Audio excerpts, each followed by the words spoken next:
Hello students, welcome back in today's online class. We were doing the chapter number 9, that is Indian politics, trends and development. In the previous lecture we have discussed about the NDA 1 and 2 and the Atal Bihari Vajpayee was the prime minister at that time. The government was made by that coalition and BJP was in the main lead role. Atal Bihari Vajpayee finally completed his tenure and during that 1999 to 2004. So now we will see the this NDA 3 and NDA 4. NDA 3 after that 2014's election. So we will see which party got the majority and how the governments turn out. So in 2014's election, this BJP turned out uh, one major party who got the absolute majority. So what do you mean by absolute majority? Let me tell you. Suppose we are having 543 seat in the parliament, and if we will divide by 2, so there will be 272. So for becoming a majority, we should get this 272 seats at least. So in 2014 election, this BJP got 282 seats, more than 272, more than 10 seats of the absolute majority. Or this absolute majority is known as surplus majority also. They are having extra seat than the majority.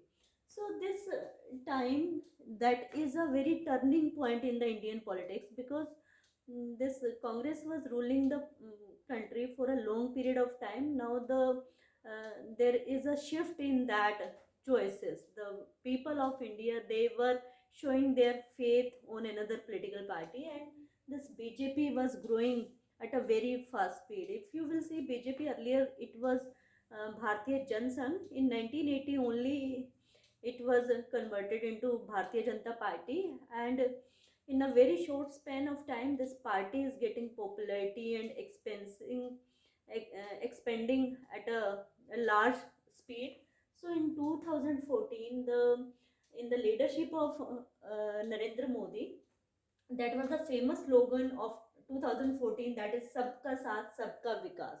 So this the tagline of this coalition or the BJP party was, it is not targeting one section, one community or any one caste of the country at that time. So they were targeting the whole country and society and caste. There were the main agendas were the issues, not any religion or caste or any particular section. Their agendas were the issues of development. Every community or caste was facing, there is a lack in the development. So their tagline was very famous, Sabka Saath Sabka Vikas. And in 2014 mandate, it proved that not a single community, caste or religion can give that huge absolute majority or surplus majority. So the result shows that there was a support of every section of the society at that time. And this 2014's mandate or the polling result, they have repeated with the more positive results in 2019. If we will see the result of 2019, BJP only got 303 seat and their alliance got 350 seats. So there was a big number of seat since 1985. After the assassination of Indira Gandhi, Congress swept all political parties at that time, and Congress won surplus majority at that time. After that 1985, so this is the first time in 2014 and again in 2019, this BJP party that swept all other political parties and they turned up with a huge majority of 303.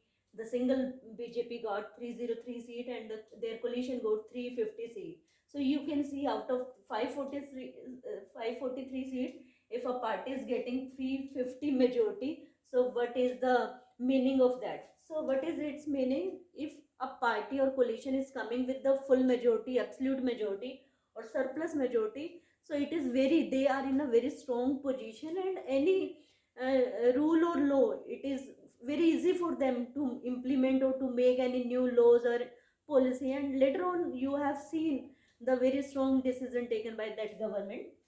And this time in 2019, their tagline was, they have added or repeated the same, but they added one more thing: sabka saath, sabka vikas, and sabka vishwas. So this is showing their agenda or their policy or their vision, कि they are not targeting any group, any particular caste, any particular region. They are taking all together.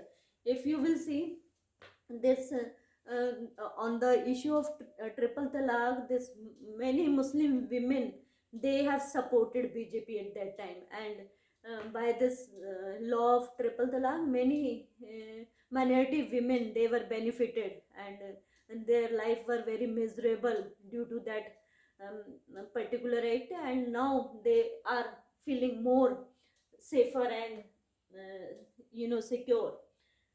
Then we will see this NDA government during their third and fourth tenure, they have implemented many policies. Actually, the policies which were started or initiated by the previous government, the schemes and policies are the same, but they have taken a proactive action to implement that, so that the common people of the society will have benefit of those policies. So there are some famous schemes. Ujjwala Yojana is related to providing the LPG cylinder to the BPL families. So it was a big relief for the female. Earlier their life was very difficult, because it was considered making a meal for the whole family, it is responsibility of a female, and they have to cook the food in a very unhygienic or polluted environment. Earlier they were using that wood, wood as a fuel, or the cow dung cake for the fuel, and due to that smoke, the many female were having this breathing issues, and various illness also occur, and this government identified the problem and issues of the female, and they tried to improve their status and health by providing Ujjwala Yojana. So Ujjwala Yojana related to the female providing LPG cylinder at an economical rate and price. Next was Jan Dhan Yojana. Jan Dhan Yojana means the zero balance account should be open for the common people. Earlier, these labor class or the working class, they were keeping their saved money in their home, and that's why the banks were not able to provide any schemes for those communities. So Jandan Yojana was a big help for those people targeting labor class. Then Kisan Fasal Bima. Earlier the Kisan or farmers, they, in India, the many farmers, they are dependent on the monsoon, and sometime due to bad weather condition, their whole hard work gets spoiled due to untimely rain or drought situation. So this Kisan Fasal Bima, that provide a security to the farmers. Then Beti Padhao, Desh Padhao. So during the tenure of NDA 3 and NDA 4, various schemes were launched to encourage or enhance the girls' education rate by providing very incentive and benefits. Next is Ayushman Yojana. The list is very long, so here I am highlighting only the main schemes which were implemented by this NDA 3 and NDA 4, and people got connected with these schemes, and direct benefit the society was getting. So Ayushman Yojana, that was a kind of scheme in which the BPL families or a particular income criteria family, some income criteria was set, who can have the benefit of this Ayushman Yojana. Now the people, with the help of this Ayushman Yojana, the people can have the best treatment in the private hospital in case of emergency, and many people benefited with this Ayushman Yojana. Sometimes in the government hospital the facilities were not there, and sometimes it was not in their approach. So whichever the nearby hospital to them, they can have advantage of Ayushman Yojana. Many people were treated and they got benefited by these various schemes. So these are the development which was done during this NDA 3 and NDA 4. This NDA 3 and NDA 4, the government was in a very strong position. You can imagine what will happen if any government will have absolute majority or surplus majority. They are not dependent on any other supporting groups or political party for making any decision. So they are self independent to make any law or to pass any law.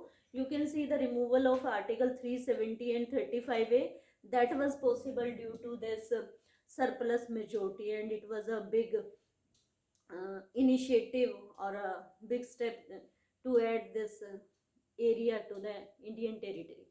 So in the next lecture we will discuss about the Mandal Commission. Mandal Commission, the syllabus is not well defined for this chapter, and we are not having any books. So as per my idea, Mandal Commission, you should know about more detail of that topic, Mandal Commission, whether it is part of your syllabus or not, because in politics this concept has a uh, big importance. Then there is another topic that is we will discuss in the next topic. Till then, bye bye, take care.